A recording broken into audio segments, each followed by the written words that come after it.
Oi, pessoal, vamos falar aqui sobre regularização imobiliária? Então, um rápido fechamento, um fluxograma sobre decisão sobre quais são os caminhos possíveis para a regularização. Então, aqui vai ser um tópico mais apertado, já que eu comentei isso no meu primeiro vídeo aqui sobre essa série de uso capião. Então, são algumas perguntas que você já tem que ter na ponta da língua na hora que você for falar com o seu advogado, tá bom? Então, como é que a gente avalia a sua situação? São 3 a 4 perguntas. Primeira pergunta é: existe o contrato de compra e venda, de doação, algum instrumento regrando essa situação? E aí, derivado desse ponto. O contrato está assinado? Se está assinado, está com requisição de firma? Foi registrado no cartório de registro de notas? Então, se sim, ele está quitado, se for um caso de um contrato de compra e venda, todas as condições ali foram obedecidas, condições suspensivas, por aí vai.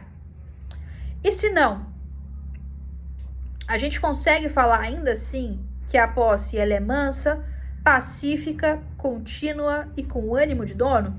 Então, note, as duas primeiras perguntas que eu fiz aqui, elas são de cunho documental. Pegou, tem um contrato, tem uma obrigação, cumpriu. Nesse caso, a gente está falando do quê? No caso do sim, para os 2 itens que eu falei, né? Se existe contrato de compra assinado, se está com firma reconhecida e imóvel quitado, né? Que são, tipo, 2 perguntas, só que juntas, né? Que envolvem vários itens. Nesse caso, se for sim, a gente está falando de uma adjudicação compulsória. Se não, eu vou ter que avaliar posse mansa, pacífica, contínua e com ânimo de dono. Uso capião. Então, você tem mais requisitos legais para serem comprovados. Inclusive, em casos que às vezes o contrato ele não está com firma reconhecida, ele não tem registro no cartório de notas e até se ele não tiver quitado. Então, quais são os caminhos? Você avalia se é caso de uma adjudicação compulsória, é o primeiro filtro. Não sendo caso de adjudicação compulsória, você avalia as provas de posse para uso capião. E aí você avalia a questão do tempo que você ficou, a situação fática ali envolvida. Quais são as situações fáticas envolvidas? Envolve abandono de lar? Uso capião familiar. Então, se um cônjuge pegou, saiu, você tá mais de 2 anos aí, beijos, imóvel é teu. Só que você tem que requerer na justiça, não é automático. Deixa eu ver o que mais. É um imóvel na zona rural? Qual que é os hectares? Tem função de moradia ou função produtiva? Agora, imóvel urbano é até 250 metros quadrados? Você tá 5 anos? É isso, tá? Beleza, é mais de 250 metros quadrados, tá na zona rural, mas eu não tenho justo título. Se você não tem justo título, você vai para a capião de 15 anos, que é extraordinária. Mas se tiver justo título e boa fé, capião ordinária. Então, você avalia essas modalidades. Então, você avaliou se é adjudicação compulsória. Não foi o caso, porque a gente fez aquelas perguntas prévias e a gente viu que não foi. Você vai avaliar as provas. Avaliando as provas, os tempos, quem teve lá, se somou posse, etc, etc. Você desce. Você avalia as modalidades dos capião e o que se encaixa em qual modalidade.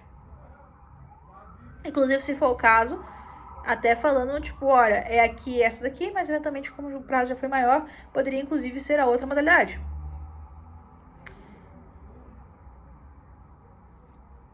E aí, assim, se não cumprir esses requisitos legais, aí não vai ser possível. Aí seria um não. Aí você teria que fazer uma negociação, teria que ver outros trâmites. Mas geralmente tá em um desses critérios de uso capião. Ou, se for o caso, às vezes o diagnóstico é: olha, beleza, você não tem contrato, tal, falta só X anos pra você, tipo, fazer jus ao seu uso capião. Ou, se a gente avaliar que tem requisitos impeditivos de uso capião, que pode acontecer isso também, avaliar a modalidade, você pode perceber que às vezes está no imóvel público, meio enfeiteuso, se for uma área de preservação ambiental. Nesse caso, é muito difícil pedir uma uso capião, tá? Só se é uma situação muito limítrofe, tipo, uma comunidade que, enfim, foi pedir uma usucapião coletiva, que é a regularização fundiária e tal. Mas ainda assim são casos muito excepcionais, tá? E, de novo, o usucapião, ele é um processo substancialmente pautado por evidências. Então, são as perguntas, avaliação da situação e caminhos possíveis.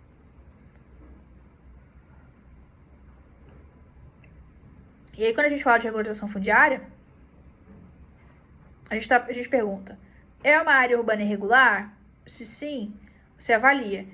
Estou falando de uma REURB de interesse social, família de baixa renda, ou eu estou falando de um interesse específico, loteamentos regulares ou não? Se não, aí eu avalio a possibilidade de uma usucapião ou adjudicação compulsória. Quais são as etapas da regularização? Você faz essa avaliação de diagnóstico, vê o teu caso concreto, reúne os documentos, organiza o dossiê. Aí nisso você escolhe a via. Tanto o usucapião quanto a adjudicação compulsória tem a modalidade de extrajudicial e judicial, tá bom? A judicial normalmente a gente vai utilizar quando há um conflito latente. E aí nisso, se a gente fala na extrajudicial, 6 meses a 9 meses, vai precisar fazer ata notarial. Cuidado com o cartório que você for fazer. Veja um cartório que já é mais experiente nisso, porque às vezes tem alguns cartórios que vêm que o procedimento é meio moroso, meio chato, que não tem tanta rentabilidade quanto outras operações. Então, escolha um bom cartório. E aí, nisso, depois de feita a ata notarial, você passa no cartório de registro de imóveis. Então, o extrajudicial, eles são 2 cartórios. O cartório de notas para ata notarial e o cartório de registro de imóveis, que é onde o imóvel está matriculado, ou a região onde ele deveria vir estar matriculado, que você vai precisar concluir esta etapa. E aí, acompanha se depois toda a regulamentação, etc, etc, foi feita certinho. Se não tiver matrícula, no próprio cartório, você já faz o requerimento para registrar e abrir a matrícula. E pronto, você tem seu imóvel regularizado na via extrajudicial. Na judicial, você não vai precisar de ata notarial. Você vai pegar todos aqueles outros documentos que eu falei no outro vídeo também, né, em ambos os procedimentos. Você vai pegar todas as informações, levar a juízo, vai ter as etapas de defesa, se achar outra parte, né, vamos considerar que achou e tal. E o juiz, ele vai olhar, cara a crachá. Como a outra parte, tipo, não fez oposição, provavelmente o ganho de causa vai ser teu. Sim, ele vai avaliar se tem... e aí, quais são geralmente as teses que as pessoas fazem para não usucapiar? Ou os herdeiros vão, tipo, não concordar, ou, como é que eu posso dizer? Vamos falar que existe um contrato verbal, tem tribunal que aceita e tem outros que não aceitam, então tanto oscilante a questão do contrato verbal. Então, a gente tem que ficar... Às vezes, é uma tese predominante, tá? Então, quanto mais mensagem você tiver, tipo, que a pessoa realmente deixou com você e tal, e que não foi algo assim pra você só cuidar, mas que foi algo que te foi dado, ou que a pessoa só esqueceu, entra com o procedimento. Antes que eles entrem contra você, né? E é isso, eu acho que eu acabei minha série aqui sobre o usucapião. Qualquer dúvida, deixa aqui nos comentários, que eu fiquei super feliz em poder auxiliar. Vocês podem me procurar aqui nas redes sociais, Maria Valtano, eu deixei meus contatos. Então não esquece de curtir e compartilhar esse vídeo. E se tendo mais dúvidas, é só procurar, tá bom? Beijinho e vamos que vamos!